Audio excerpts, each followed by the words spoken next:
부활절을 하루 앞둔 4월 16일 하나님의 말씀으로 함께 하겠습니다. 오늘은 요한복음 19장 31절에서 42절의 말씀을 함께 묵상합니다. 예수님께서 잡히시던 밤 예수님을 지키겠다며 칼을 빼든 사람이 있었습니다. 바로 베드로였죠. 뱃사람이었던 베드로는 남부럽지 않은 강인한 힘이 있었습니다.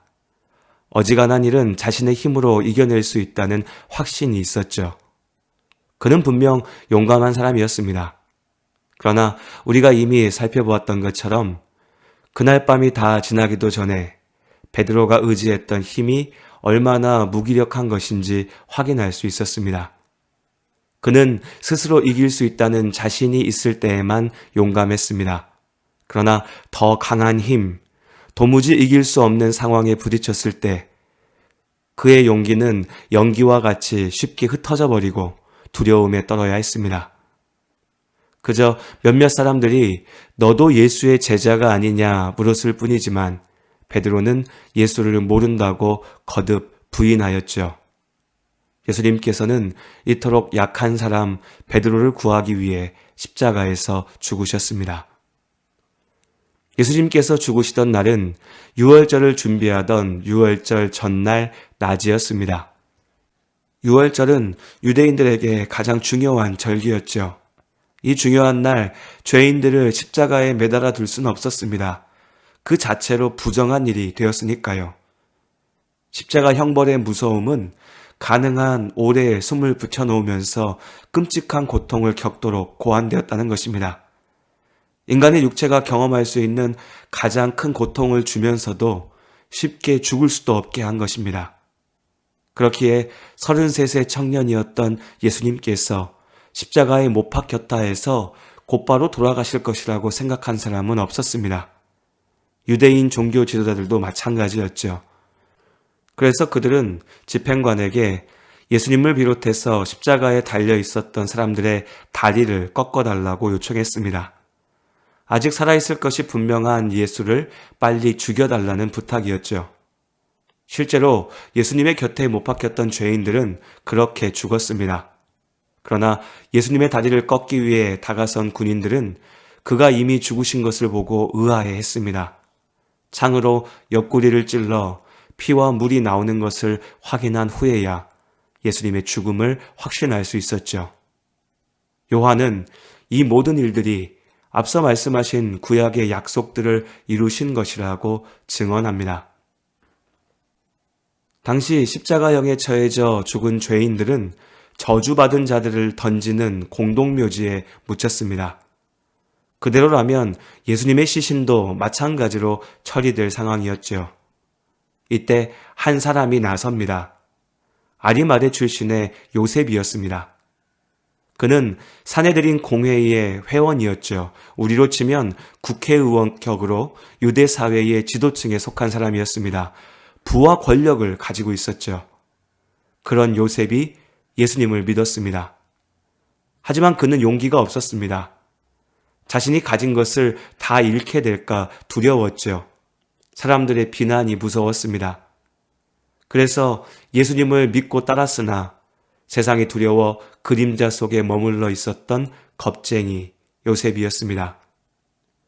그런 요셉이 예수님께서 죽으신 후 총독 빌라도를 찾아갔습니다. 그는 자신이 예수님의 시체를 가져가 장사 지내겠다고 요청했습니다. 아무리 봐도 죄가 없는 예수를 죽인 것이 찜찜하던 빌라도는 선뜻 허락하였죠. 이제 요셉이 예수님의 장례식의 상주가 된 셈입니다. 이때 또 다른 의외의 이름이 등장합니다. 바로 니고데모이죠. 니고데모 역시 부자였고 사내들인의 회원이었습니다. 니고데모는 예수님께 진리가 있음을 알았으나 사람들의 이목이 두려워서 밤에 몰래 찾아왔었습니다. 그 역시 겁쟁이였죠. 바로 그 니고데모가 요셉의 뒤를 따랐습니다.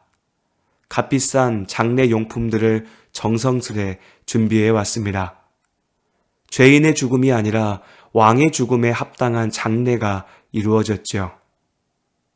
이들의 이런 행동은 전혀 뜻밖이었습니다. 예수님께서 살아계실 때 두려워서 앞에 나서 따르지 못했던 사람들이었으니까요. 이제 예수님께서 죄인으로 몰려서 죽고 그의 곁을 지키던 제자들마저 흩어졌습니다. 큰소리치던 베드로 역시 예수를 모른다며 도망쳤죠. 예수님 곁에 머물러 누릴 수 있는 어떤 영광도 보이지 않았고 예수님을 따른다고 할 때 감당해야 할 어려움만 가득하던 순간입니다. 그때 요셉과 니고데모가 나섰습니다. 자신들이 예수님의 제자임을 세상 앞에 분명하게 드러냈습니다. 무엇이 이들을 바꾸어 놓았을까요? 바로 믿음입니다. 예수님께서 죽으시던 순간 이들은 예수님의 말씀이 진리임을 알았습니다. 그 진리를 붙잡았죠. 참된 믿음이, 참된 용기가 무엇인지 세상 앞에 보였습니다. 여러분은 용감한 사람입니까? 그럴 수 있습니다. 그러나 우리가 자랑하는 용기는 결국 베드로의 용기입니다. 내가 자신하고 의지하던 힘이 사라져버리면, 내 힘으로 이겨낼 수 없는 문제에 부딪힐 때면 언제 그랬냐는 듯 사라져버릴 가짜 용기입니다.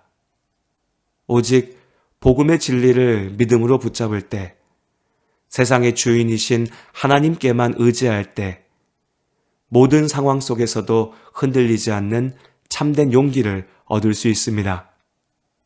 하나님께나 사람들에게나 언제라도 나의 잘못과 모자람이 있다면 있는 그대로 인정하며 용서를 구하는 용기.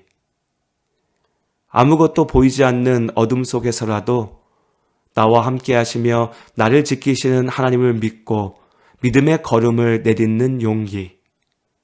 세상에서 손해보고 세상에서 조롱받더라도 주의 말씀 앞에 순종하며 나아가는 삶이 참으로 복되다는 것을 알며 그 믿음대로 사는 용기. 성령 하나님께서 우리에게 이 참된 용기를 주시기를 기도합니다. 오늘 한 주의 마지막 날 평안히 잘 보내시고 내일 주님이 부활하신 부활의 날 부활절 예배의 시간 함께 만나도록 하겠습니다.